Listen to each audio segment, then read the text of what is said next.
जीवन के प्रति अधिक जागरूक हो जाते हैं। आप जीवन का आनंद लेने लगते हैं। तुरीय अवस्था का लाभ। तुरीय अवस्था की प्राप्ति के कई लाभ हैं। यह आपको कई लाभ प्रदान करता है। शांति और आनंद, ज्ञान और समझ, मुक्ति। तुरीय अवस्था की चुनौतियां। तुरीय अवस्था की प्राप्ति एक चुनौतीपूर्ण प्रक्रिया है। इसमें समय और प्रयास लगता है। तुरीय अवस्था की प्राप्ति के लिए आपको कई चुनौतियों का भी सामना करना पड़ सकता है। मन की अशांति, चित्त की चंचलता, अहंकार की बाधा। तुरीय अवस्था की प्राप्ति के लिए आपको एक योग्य गुरु की आवश्यकता होती है। गुरु आपको ध्यान, योग और अन्य आध्यात्मिक प्रथाओं का सही तरीका सिखा सकता है। गुरु आपकी आध्यात्मिक यात्रा में आपकी मदद कर सकता है। तुरीय अवस्था की प्राप्ति का आह्वान। तुरीय अवस्था की प्राप्ति एक आह्वान है। यह एक ऐसा आह्वान है जो हमें अपने वास्तविक स्वरूप को जानने के लिए प्रेरित करता है।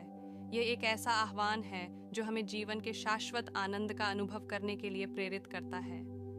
तुरीय अवस्था वह अवस्था है जहां आप अपने वास्तविक स्वरूप को जान सकते हैं। यह वह अवस्था है जहां आप शांति और आनंद का अनुभव कर सकते हैं। यह वह अवस्था है जहां आप मुक्त हो सकते हैं। यदि आप इस अवस्था को प्राप्त करना चाहते हैं तो ध्यान, योग और अन्य आध्यात्मिक प्रथाओं का अभ्यास करें। एक योग्य गुरु की तलाश करें और अपने जीवन को पूरी तरह से जीने के लिए तैयार हों। तुरीय अवस्था और जीवन। तुरीय अवस्था एक ऐसी अवस्था है जो सभी के लिए उपलब्ध है। ये कोई रहस्यमय या दुर्लभ अवस्था नहीं है। ये एक ऐसी अवस्था है जो आपके भीतर ही मौजूद है। तुरीय अवस्था में पहुंचने के लिए आपको बस अपने मन और चित्त को शांत करना होगा। आप यह ध्यान, योग और अन्य आध्यात्मिक प्रथाओं के माध्यम से कर सकते हैं। जब आप तुरीय अवस्था में पहुंच जाते हैं तो आप अपने जीवन को एक नए दृष्टिकोण से देख सकते हैं। आप दुनिया को अधिक स्पष्ट और समझदार रूप से देख सकते हैं। आप अपने जीवन में अधिक शांति और आनंद पा सकते हैं। तुरीय अवस्था में पहुंचने से आपके जीवन में कई बदलाव आ सकते हैं। आप अधिक दयालु और करुणामय हो सकते हैं। आप अधिक सृजनशील और उत्पादक हो सकते हैं। आप अपने जीवन का अधिक अर्थपूर्ण उद्देश्य खोज सकते हैं। तुरीय अवस्था एक ऐसी अवस्था है जो आपको अपने वास्तविक स्वरूप को जानने में मदद करती है। ये एक ऐसी अवस्था है जो आपको मुक्ति प्रदान करती है। आत्मा को समझने के लिए हमें अपने अहंकार को त्यागना होगा। अहंकार मन का एक विकार है जो हमें भ्रमित करता है। जब हम अहंकार से मुक्त हो जाते हैं तब हम आत्मा को जान सकते हैं। आत्मा को जानने का मार्ग ज्ञान है। ज्ञान प्राप्त करने के लिए हमें अध्ययन, चिंतन और मनन करना होगा। जब हम ज्ञान प्राप्त कर लेते हैं तब हम आत्मा को जान सकते हैं। आत्मा को जानने से हमें मुक्ति प्राप्त होती है।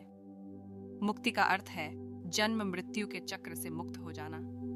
जब हम आत्मा को जान लेते हैं तब हम जन्म मृत्यु के चक्र से मुक्त हो जाते हैं और मोक्ष प्राप्त करते हैं। आचार्य प्रशांत के अनुसार आत्मा को जानना जीवन का सबसे महत्वपूर्ण लक्ष्य है। जब हम आत्मा को जान लेते हैं तब हम जीवन का वास्तविक अर्थ समझ पाते हैं और सच्चा सुख प्राप्त करते हैं। वेदांत के रहस्य को और गहराई से समझने के लिए आचार्य प्रशांत जी के कुछ और कथनों पर गौर करते हैं। एकता का अनुभव। आत्मा एक है। जब हम आत्मा को जान लेते हैं तो हम सभी प्राणियों में एकता का अनुभव करते हैं। हम हर प्राणी में वही दिव्य चेतना देख पाते हैं। इससे भेदभाव मिट जाता है और प्रेम का भाव जागृत होता है। अहंकार का भ्रम। हम जिस चीज को मैं या मेरी आत्मा समझते हैं वह वास्तव में अहंकार का भ्रम है। अहंकार हमें यह विश्वास दिलाता है कि हम शरीर से अलग कोई सत्ता है। आत्मज्ञान प्राप्त करने के लिए हमें इस भ्रम को तोड़ना होगा। निरंतर आत्मा। आत्मा निरंतर है। इसका अर्थ है कि आत्मा जन्म मृत्यु के चक्र से प्रभावित नहीं होती है। आत्मा का अस्तित्व हमेशा बना रहता है। शरीर बदलते रहते हैं लेकिन आत्मा वही रहती है। मुक्ति का मार्ग। आचार्य प्रशांत जी कहते हैं कि मुक्ति का मार्ग कर्मकांड या किसी खास धर्म का पालन। दुनिया के शोर से दूर हो जाओ, थोड़ा डिजिटल डिटॉक्स करो, प्रकृति की शरण में जाओ और खुद को फिर से खोजो। भौतिक सुखों की अंधी दौड़ में मत फंसो। संतोष को ज्यादा महत्व दो, यही सच्चा सुख है। समाज के दबाव में मत चलो, उनकी बातों को गौर से सुनो मगर फैसला खुद लो, क्योंकि ये तुम्हारी आत्मिक जागरण की यात्रा है। अगर मार्गदर्शन की जरूरत है तो लो, आध्यात्मिक किताबें पढ़ो, सत्संग करो, प्रवचन सुनो।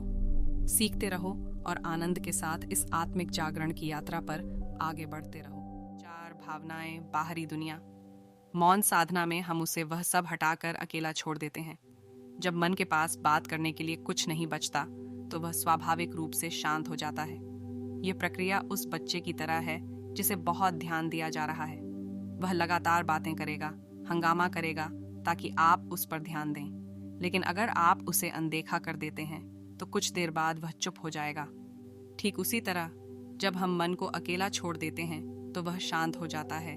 अंत में याद रखें, मौन साधना का लक्ष्य मन को पूरी तरह से खत्म करना नहीं है, बल्कि लक्ष्य है मन को एक उपकरण के रूप में इस्तेमाल करना, न कि उसके गुलाम बनना। आज के लिए बस इतना ही। सब्सक्राइब और शेयर करना न भूलें। अपने सुझाव कमेंट में ज़रूर दें। धन्यवाद। आशा है कि आपको आज की बातें पसंद आई होंगी। अगली बार फिर मिलेंगे। तब तक सुरक्षित रहें और स्वस्थ रहें। नमस्ते।